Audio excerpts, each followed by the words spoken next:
आपण पाहिलेलं आहे की या ठिकाणी न भूतो न भविष्यतो अशा पद्धतीची सभा या ठिकाणी होते।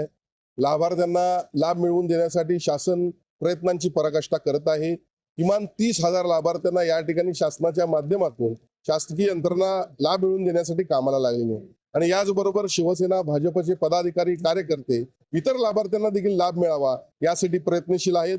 सर्व लाभार्थ्यांना शोधून काढलं जात आहे आणि खऱ्या अर्थानं आजपर्यंत अशा पद्धतीचा कार्यक्रम कधी राबवण्यात कोणतंही सरकार यशस्वी झालं नाही। ते या शिंदे फडणवीस सरकारनं करून दाखवलेलं आहे।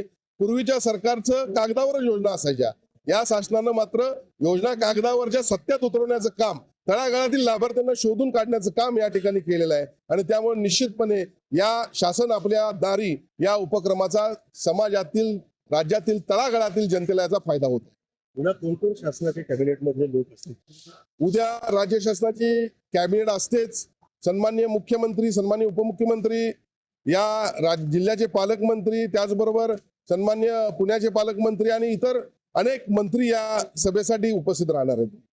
हा कार्यक्रम इतक्या भव्य दिवस स्वरूपामध्ये होत असताना सुद्धा काही विरोधक जे आहेत त्यांनी याच्यावरती आक्षेप घेतलेले आहेत किंवा काही प्रश्नचिन्ह निर्माण केले, या सगळ्या गोष्टीकडे भूमिकेकडे कसं बघतात?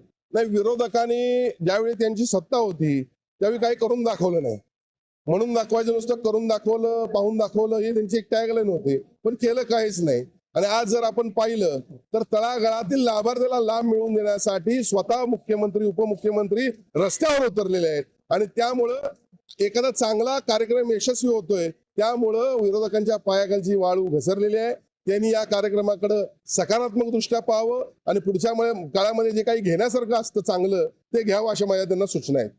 उद्या मुख्यमंत्री उपमुख्यमंत्री आणि कॅबिनेट मध्ये काही जण या ठिकाणी आहेत, तर काय एक वेगळी घोषणा उद्याच्या कार्यक्रमामध्ये होऊ शकते का?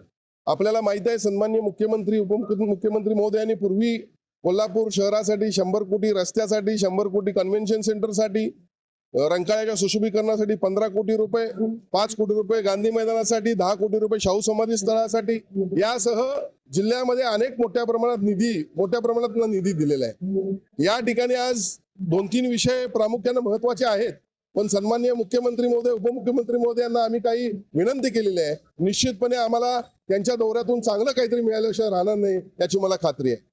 आगामी काळामध्ये लोकसभा आहे, विधानसभा आहे, त्या दृष्टीकोनातून काय बांधणीचे काय प्रयत्न होतील? आमची बांधणी कधीच झालेली आहे। ज्यावेळी सन्माननीय मुख्यमंत्री महोदयांनी मुख्यमंत्री पदाची शपथ घेतली, समाजासाठी तळागाळातील जनतेसाठी काम करण्याची त्यांची पद्धत पाहून राज्यातील जनतेनंच ठरवलेलं आहे पुन्हा एकदा मोठ्या प्रमाणात शिवसेना भाजप युतीला या ठिकाणी राज्यामध्ये सत्तेवर आणायचं आहे। आम्ही सत्तेचा किंवा राजकारणाचा आज विचार चिंता करत नाही आहे, आम्ही फक्त या ठिकाणी राज्यातील तळागाळातील लाभार्थ्याला लाभ मिळवून द्यावा यासाठी शासन आणि शिवसेना भाजपचे सर्व कार्यकर्ते प्रयत्न करत आहोत।